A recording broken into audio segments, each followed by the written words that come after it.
but I wasn't happy inside. And I literally just got up one day and I quit. I was done with it. Men don't know what it's like to be a man these days. Am I being too masculine? And am I not being masculine enough? So I really talk about and really teach the principles of becoming a mindful alpha male.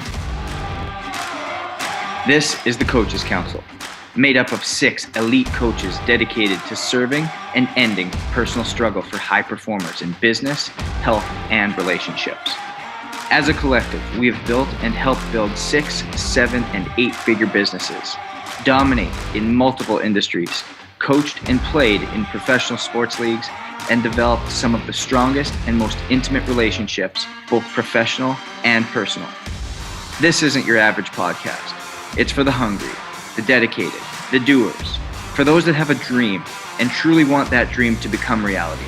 People who want to take action, leave their ego at the door, and own every level of their life. If that's you, then step into the Coaches Council as we rewrite the truths to living that high performance life.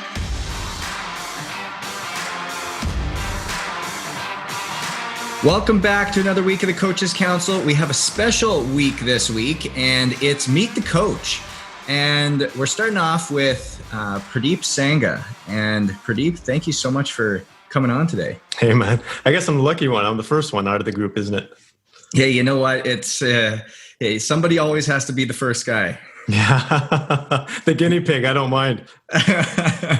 So, Purdeep, it's as we've kind of built this relationship and as we've continued to develop the Coaches Council, it's always been a pleasure talking with you. It's very rare that you meet people in this world and in this space that you connect with on such a deep level in such a short period of time. And that's something that I feel you and I have been able to do. And I really value and cherish that. And your story is so unique and your story is so powerful, from understanding where you came from and what really pushes you and pulls you as your why and what your purpose is. And I'd love to just have you share that a little bit. Yeah, absolutely. So where do I start, man? I can start right at the beginning. So basically, I grew up in a small town, Kelowna, British Columbia. Justin, you know what I'm talking about because you're born in.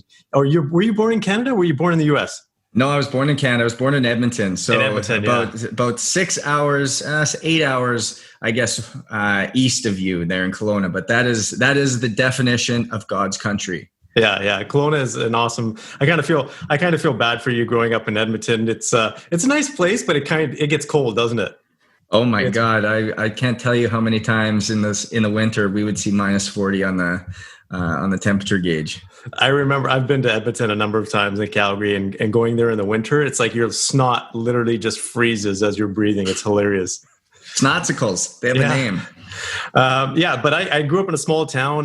My parents were immigrants from India. My parents immigrated over in the early 70s.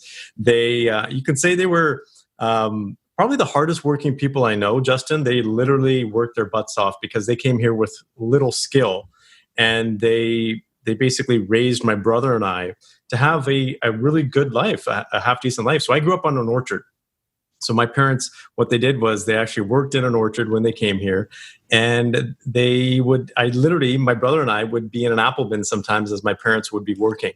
So we had a really different environment. You can say I literally grew up spending some days just by myself in the orchard, 8 to 10, 12 hours a day, just with trees and nature and seeing the blossoms bloom. So I kind of grew up. I kind of feel like it was a lucky childhood. My wife laughs because she's like, that was kind of slave labor because I was 9 years old when I first started working. But it taught me a lot of different things. And then my parents said, you know what, you get an education. We don't want you to be working hard in the orchard. So the 3 chosen paths for an immigrant family from India were either a doctor, lawyer, or an engineer. Those were the 3 things. So I started off actually in the sciences. I was actually in biochem in university. And my plan was to be a doctor, but it just wasn't for me. I can't see blood. I can't see people physically hurting. It's just not my thing. And so I switched over into business, and I spent, you can say, the rest of my career in business. I was in the corporate world for 14 years. I I rose to the ranks in terms of becoming an executive, and I was very successful. My goal was to be a CEO of a major corporation. And so I had this plan, and I worked my butt off to excel in this plan. I led pretty much every major division, from marketing to sales to operations to project management. So many different areas, basically because I wanted to get a full breadth and scope of a large corporation. How do you really grow a big business? But then it kind of came to a halt because I was miserable, man. I was absolutely miserable.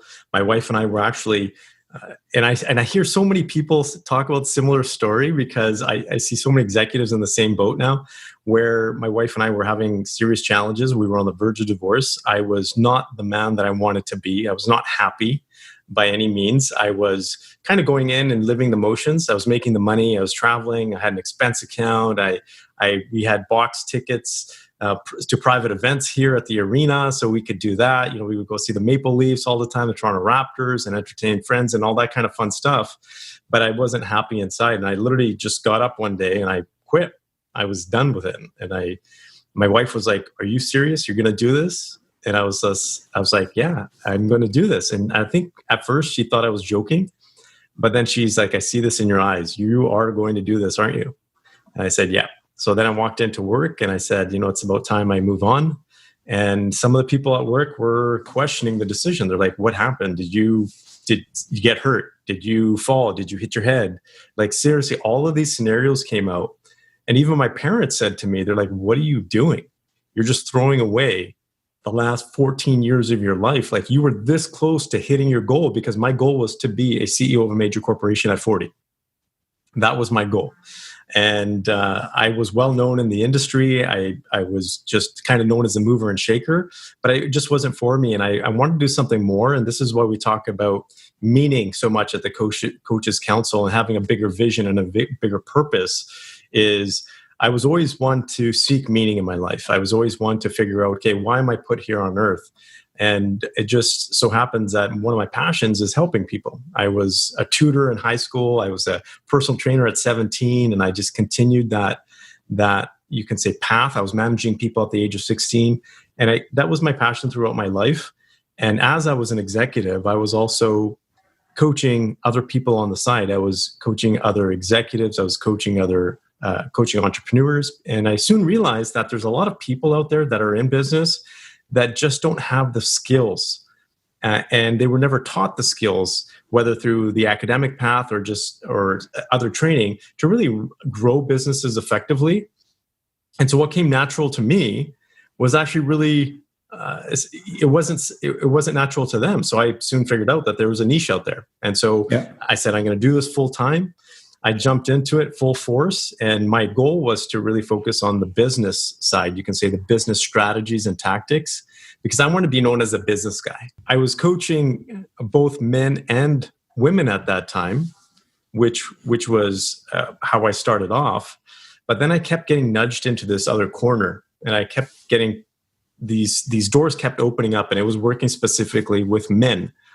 And I wasn't in that realm. I didn't want to really focus specifically on men, but then I realized that I had this natural connection, and I was able to bring things out of men. I was able to talk to men about certain aspects of life, about relationships, about their drive. And this all honestly stems from my father, because my father was a very powerful man. He was an ex-police officer as well. And he, when he came into a room, he had like total presence. Like, you knew he was in the room. He was 6'1", he was 240 pounds. Plus he had this turban on that people would call the satellite, because it was so big. And so he was this tall dude, right? And this big guy. And so when he walked in, he was just total presence. But he was a super softie as well. Like, he was just one of the most loving people I know. So I got to see both sides of him. But the challenge I saw with my dad, who was also a business owner, was he suffered from alcoholism. And it was not pretty at times, because when you have a 6'1" guy that's drinking past his limits, and he had his own crap to deal with when he was younger, sometimes he would become, you can say, not the nicest person in life. And I never take that away from him, because I knew outside of drinking alcohol, he was an awesome dad. And so I saw this polar side to him, which was really interesting. But it drove me to figure out what the male psyche is about. why do men do certain things? And that led into relationships, and that led into so many different aspects. But I saw my dad challenge on paper. He had it all, right? He had a loving, beautiful wife. He had 2 young kids. We were always good kids. He had a business, traveled, never had any of those, you could say, major challenges in life, but he was never fulfilled. And so that led me into this path that I'm in right now, which is helping men specifically. So, if you're watching this, you see the shirt, Men Who Win. That's really the movement that we're creating, because right now at this particular time, Justin, I know it's a long-winded story, but you know this better than a lot of people, is men are in a really tough spot right now because men are taught to be a certain way. Men don't know what it's like to be a man these days. Am I being too masculine? And am I not being masculine enough? What's this whole thing about emotions?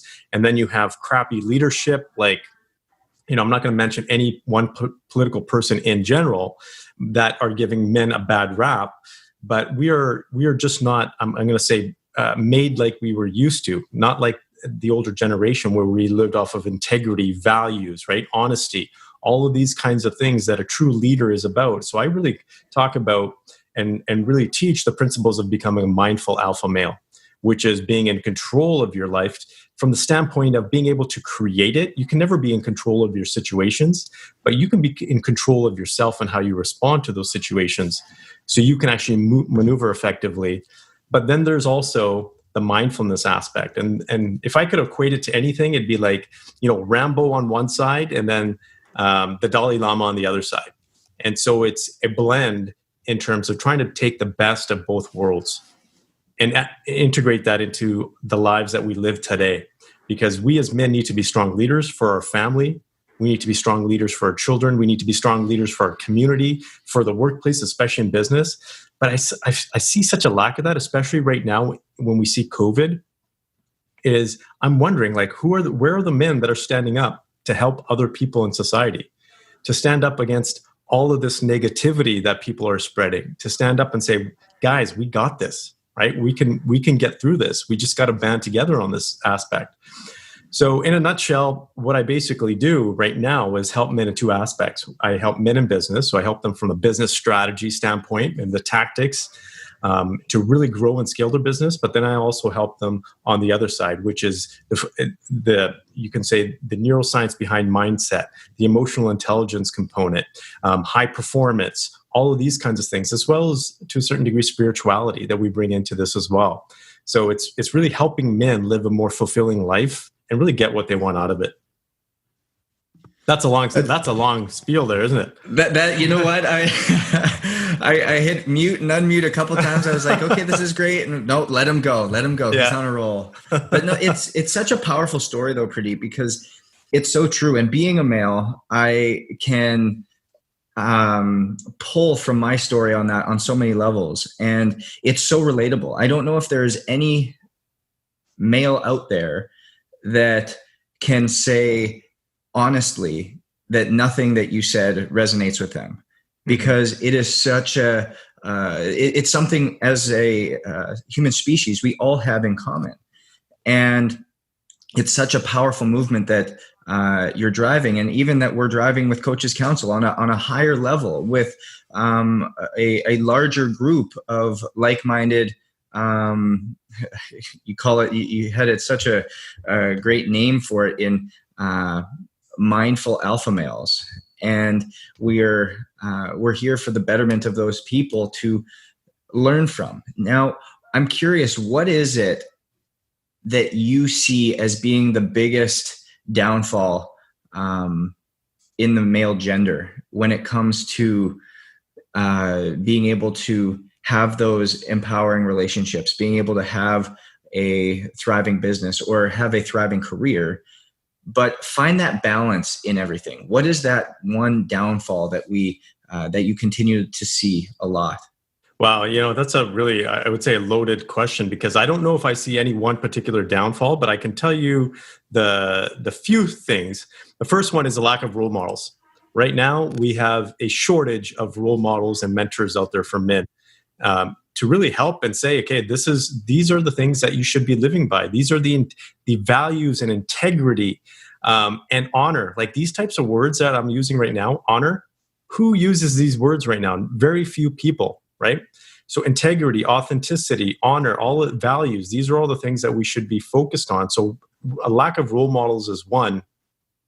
And the other piece is, you know what, there's so much, and I'm not going to blame technology, because we have so much social media out there. We have so much media in general out there that are bashing men, that are telling men that, you know what, you need to be a certain way, you need to be softer, which I agree with. I don't agree that men necessarily need to be softer. They just need to be more empathetic and in tune with their emotions.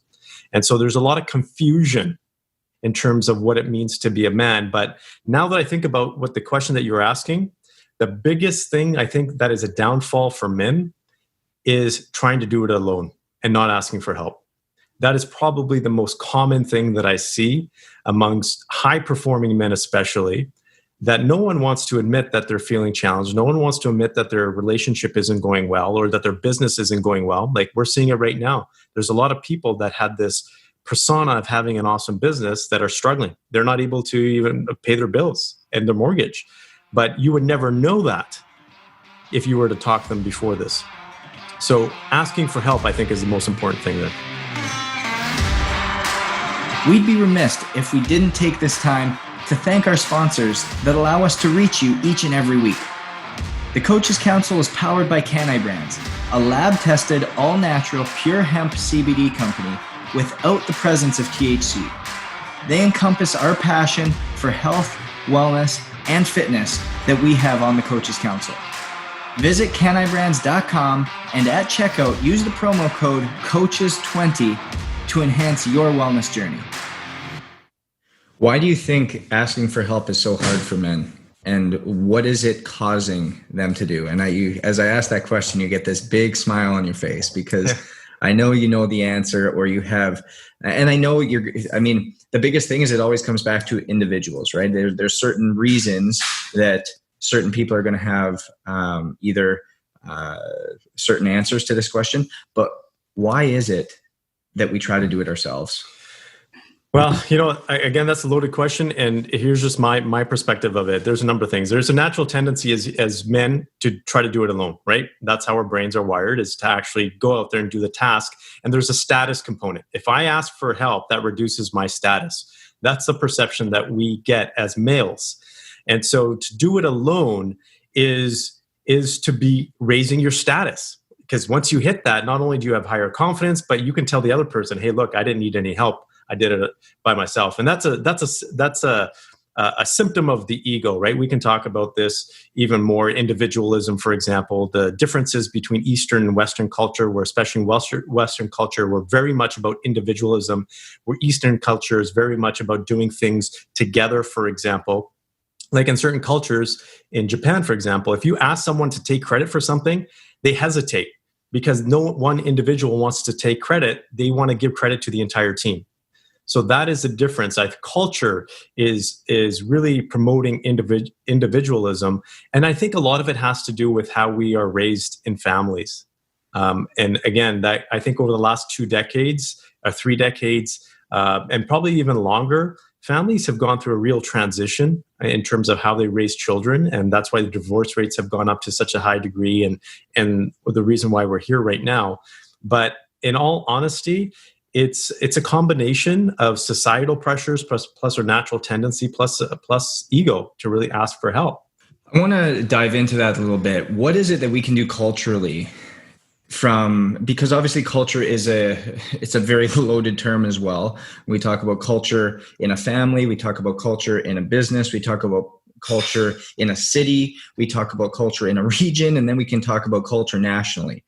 But just like where people are like, oh, my vote doesn't count, or some type of opinion like that, what is it that we can do as men, as women, as the human race? What is it that we can do in our family, in our business, in our city, in our region, in our country to help change that culture? Yeah, I think, well, now that again, a really big question. The first thing is it starts at home. It starts in terms of how we act, and react in our family situation. So how we raise our children. And I had this really interesting conversation with this gentleman the other day that talked about all the work that he's doing, and he's doing phenomenal stuff. But the one thing that I did miss is, he had all these goals and aspirations, but my whole thought pattern as he was talking was, what's your impact on your children going to be? Because that should be your biggest focus. My biggest focus right now, outside of helping men, is really my children. I want my children to grow up and be the best people from the perspective of contributing to society, learning how to live with enjoyment and fulfillment. That's my number one duty. And I think a lot of us men forget that. We get so tied up in trying to keep up with the Joneses, or we gotta support our families and make X amount of money, or we have to have a certain status, or we have to look a certain way. And we forget about what our core purpose is and what our core meaning is. And we are people first, we are human beings first, but then our next level as men is we are husbands and we are fathers. So we have to take that into accountability before we are CEOs, before we're executives, before we're entrepreneurs. So taking that is one aspect. The other one is really having open conversations, because I see, and again, I don't jump into the political realm, but when we see crappy leadership out there from other men, we have to have a conversation about it. And an open conversation without being offended, without talking about our political views, and say, is this person a great leader? If not, how do we have a conversation about this as men and say, okay, do we talk about the challenges with this leader? Do we figure out if there's a better leader to take the place? Like this is a big topic right now, because we do have really poor role models. And I think that's a big piece. We have to be able to challenge other men without getting offended, without getting violent, and without saying, without taking it personally and saying, that person's trying to attack me. We have to be open to that. You talked so much about, as one of the biggest challenges for men, as being ego as well. And you all know those books. I mean, John Gordon's got a bunch of them. There's a bunch of leadership books. Everything starts with ego is the enemy. And ego will be the downfall of any type of leadership. Ego will be the downfall of any business, any home, any country. And what is it that you see as almost not an end-all be-all cure, but the first step for people being able to drop that ego and be more willing to hear feedback, be more willing to step up to the plate and take a hard look inside? And I ask that because of a couple of different reasons. One is we all know that anytime we're trying to accomplish something, the biggest thing we say is you just have to take the first step. And we can't focus on something I always say is you can't focus on outcomes. Outcomes are garbage. Focusing on winning is garbage. Focusing on losing 30 pounds is garbage. It's what habits or what process is going to get me to that goal, and focusing on those individual things. And what does it take for an individual to step back, understand that ego is there? Just accepting the fact that we know it's there is, I think, if you would agree, the first step, and just acknowledge that it's real. But then once we know it's real, what can we do to push beyond it? Well, here's my perspective of ego, because there's a lot of information out there. There's a lot of books. And I think this is where there's a balance between ego, having an ego and not having an ego. Every single person has an ego. If we take a look at it from a spirituality perspective, if the ego did not exist, we would not be here as individuals. We would just be one single form of energy and a blob, basically one big blob of energy and matter. But we're not. We're individuals here in the reality that we live in. So I have a different take, because I believe that the ego is necessary. It's necessary. If you take a look at it, for example, at athletes, the very top athletes have an ego, and they need to have an ego because they are the top athletes. The biggest thing to understand with ego is once you have that awareness and understanding of the separation between ego and me as a soul, as a spiritual being, is when to use that ego. And that is the biggest thing, because there's times when you can use the ego to your advantage. Example, sports, right? Any competitive piece. And sometimes to even motivate yourself ego is there, right? If you're working out in the gym, sometimes you gotta motivate yourself a little bit, because you might look over at the other guy and say, I'm going to lift a little bit more than that guy, or whatever it is. But then also to know when it's actually stopping you from self-reflection. That's the biggest downfall of ego, is a lot of times it blocks the self-reflection part. So if we get into an argument with our spouse, for example, one of the things that the ego will do is say, okay, I'm in the right, you're in the wrong. And dropping that and saying, it's not about right or wrong. Is this, this is one thing I'm very adamant about. I don't talk about right or wrong or good or bad. It's not necessarily that in life, because that's part of the world. It's really, is it empowering or disempowering you? So is it helping you live a more fulfilling life? Is it allowing you to get to your goal faster? Is it allowing you to better someone else's life? If your ego is doing that, then you can perpetuate that. But if it's not, if it's stopping you from doing that, then it's time to pull back, right? If it's separating you from relationship, it's separating you from learning. If it's causing other people harm, or it's causing you harm or grief, then it's time to step back. But the biggest thing is to understand the balance.